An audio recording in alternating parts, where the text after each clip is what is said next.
Hello everyone, my name is Vaishnavi Mahadev Vallekar. Today is a non-technical topic and today's topic name is air pollution. The air pollution refers to the presence of harmful substance in the atmosphere which is risk to the humans, health and the environment. The pollutants can be originated from the natural source or the human activities. They vary in the compositions, concentrations and the impact. Then the types of the air pollutions. Air pollutants are typically categorized into the primary pollutants and the secondary pollutants. First one, primary pollutants. The primary pollutants emitted directly from the source. For examples, carbon monoxide, sulfur dioxide. Sulfur dioxide from burning of fossil fuels like coal and the oils. Then the nitrogen oxides. The nitrogen oxides from the vehicles, emissions and the power plants. Then the particulate matters, tiny particles from the construction, smoke and the industrial processes. Then the secondary pollutants. The secondary pollutants formed in the atmosphere through the chemical reactions or the any other reactions. For examples, the ozone. Ozone is a major component of the smoke formed when the sunlight reacts with the nitrogens and the volatile organic components. Then the smoke is a combination of the smoke and the fog, often at the ground level of the ozones. Often at the ground level of the ozones. Then the different sources of the air pollutions. Then the sources of the air pollutions, it includes the natural sources. The natural sources includes the volcanic eruptions. Second one, it is the wildfires. It emits the monoxides, nitrogen oxides and the other particulates. Then third one, it is the dust storms.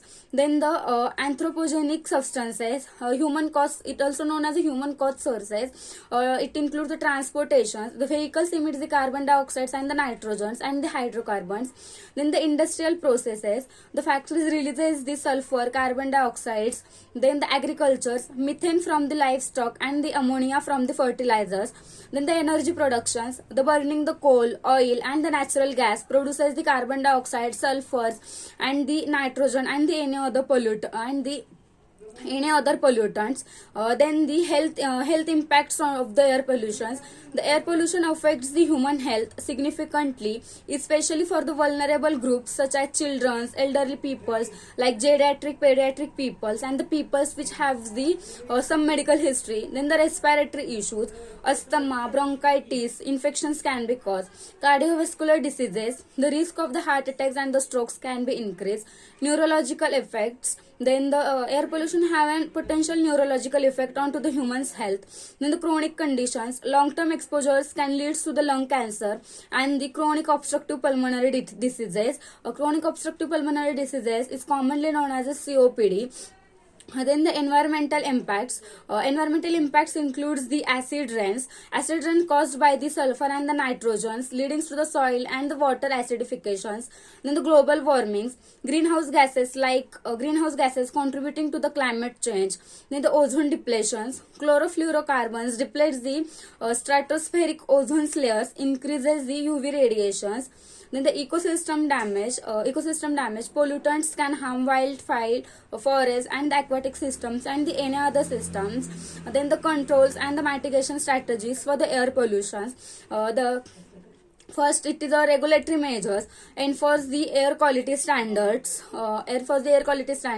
then imposing the limits of the industrial emissions and the vehicle exhaust. Second one, it is a technological solutions. The technological solutions includes the adopting the cleaner technologies like electric vehicles and the renewable energies, etc. Using the scrubbers, filters and the catalytic converters into the industry.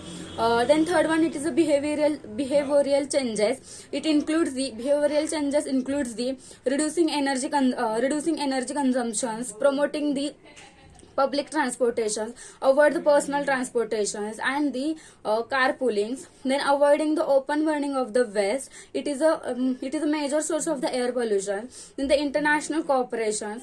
Then the agreements like the Paris Accord aim reduce the global emissions. Then the programs to phase out ozone depleting substances like Montreal protocols. Then the global perspective. The global perspective includes while the air pollution affects every region, its severity varies based on the industrializations, populations, and the environmental regulation. The developing nations environmental education, developed nations have made strides in reducing the pollutions through the stricter standards and the different technologies. Addressing the air pollution requires the combination of the local, national, and the global efforts to ensure the public health and to ensure the environments. To avoid the air pollution. To avoid the air pollution, we have to follow all the rules and the regulations. Thank you.